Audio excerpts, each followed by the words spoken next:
And they should stop making insensitive comments, uninformed comments about the Gen Zs, saying that us will just show up with iPhones. I heard ICHUNGWA saying that we come with iPhones and go to KFC. You will not believe it. Tomorrow we'll come with Rangerovers and we will come with Porches. Let me pass my condolences to the families who lost their members. It's so unfortunate. Rex and Evans, they have died and they were protesting peacefully. It's so unfortunate that during this age and era, we still have such cases that we can lose members of the peaceful protesters, like youth, the Gen Z. So we saw the president speaking of dialogue, and we want to tell him point blank, because we are all professionals. Like we said, we are tribeless, and we are not affiliated to any political party. So to the president, we are told to tell you to advise your advisors to advise you, because we are told you are not advisable. You only advise your advisors. So advise your advisors so that you bring this finance bill down, reject it, because it will be coming to your desk for the final assent. If you assent to this finance bill, you are the enemy of the people. And all of us, including the Gen Zs who are on the front line, on the front line of this, millennials and Xers and everybody, we are coming for the president. If you assent to this bill has touched even the professionals. Your intellectual quotient will be now taxed, the VAT.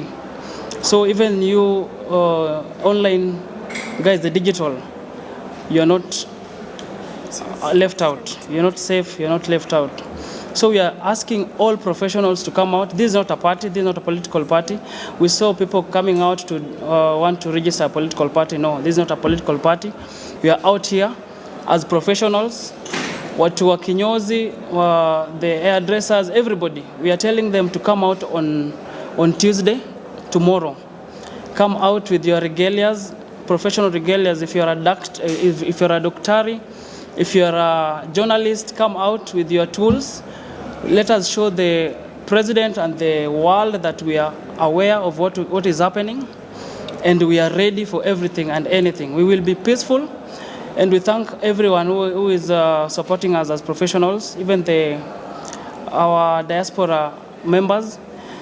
They are giving us much more support, and we thank you and all Kenyans.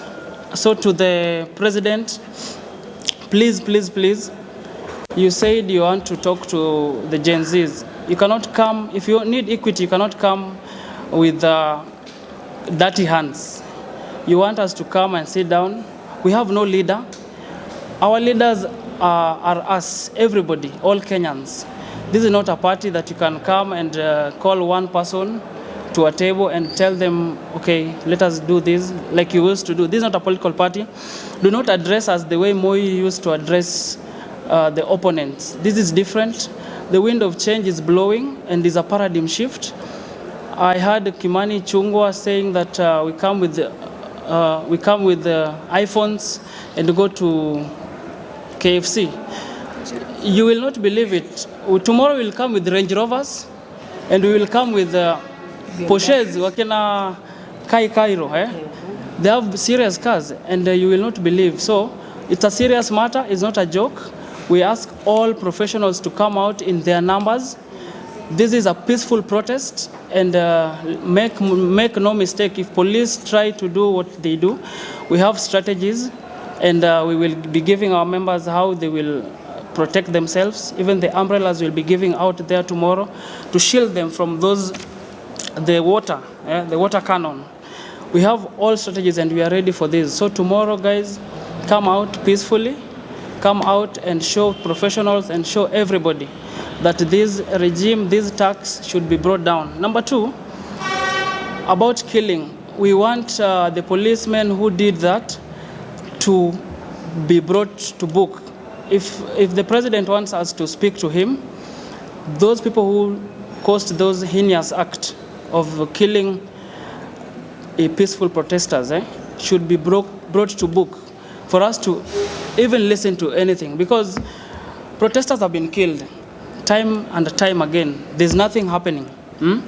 They kill Musando, they kill the babies.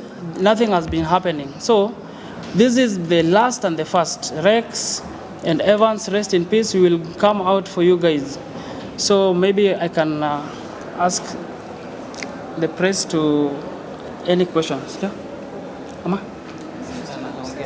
Oh, just pass your point. Yeah, sure. Okay, so first I'd like to say that the Republic of Kenya is a democratic republic. And what is democracy? Democracy is the rule of the people, by the people, and for the people. Therefore, what you can see from this Finance Bill 2024 is that there's nothing that is of the people, by the people, and for the people. This bill has been set to destroy everyone, all generations from Gen Z to Gen Alpha to millennials to our grandparents, our parents. They were not able to, maybe in the previous generations were not able to come forward and let's say fight for their rights. But us as Gen Zs, this is what we are going to do. We will show up and show out, not only for our parents but also for the future generation. Yes. Secondly, I'd like to address the MPs who voted yes to this heinous bill, because clearly last week, Tuesday and Thursday, citizens were out here rallying for their rights. We were out here screaming, reject the finance bill, we don't want this bill, but they still went ahead to vote yes for this bill. So I'd like to remind them that they are our servants. We elected them and we put them to these positions that they keep on claiming that, okay, they claim that they're above the law, something of the sort, because that's how they behave. So now, I'd like to say that it's not going to be business as usual. Clearly, you have seen last week we came out in big numbers. Also this week we are going to do the same. We are not going to sit down and relent because now you've started kidnapping our fellow protesters. It's not right, and you guys know that. I feel like you are doing that to scare us, but we are not going to be shaken. We'll still turn out and show up for our people.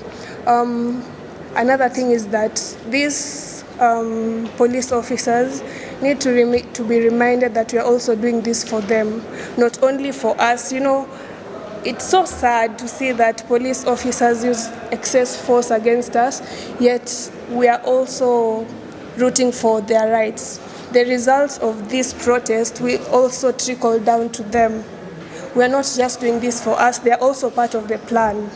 You know, police officers generally just earn not, let's say, an average of 40,000, if I'm not wrong, correct me if I'm wrong, but then you'll still find them, they're the same ones who use force arresting people without any grounds. The Constitution clearly states that we have the right to picket, we have the right to protest, we have the right to stand up against oppression, we have the right to speak up. And we not only just speak up, we need to be heard. There's a difference between listening and being heard. We need to be heard. These politicians should not just listen to us, and they should stop making insensitive comments, uninformed comments about the Gen Zs, saying that us will just show up with iPhones. And let me tell you, we will use iPhones to order our Ubers, and ukikuja, usikuje kama haujani. Usi-order Uber na Android, make sure you use that iPhone. Order na rafiki yako, carpool, come we show these people that we are actually trying to fight for a good cause. We are not just noisemakers, we are not just empty babies who don't have jobs to do. Besides, you say we don't have jobs to do, where are the jobs that we are supposed to do? We are being taxed na hata bado hatuja graduate. What? It's just ridiculous. So I'd like to urge my bad girls, as Millicent said, you continue being bad girls. Show up on Tuesday. Don't forget to carry your gloss. Don't forget to carry your water. We reject this finance bill.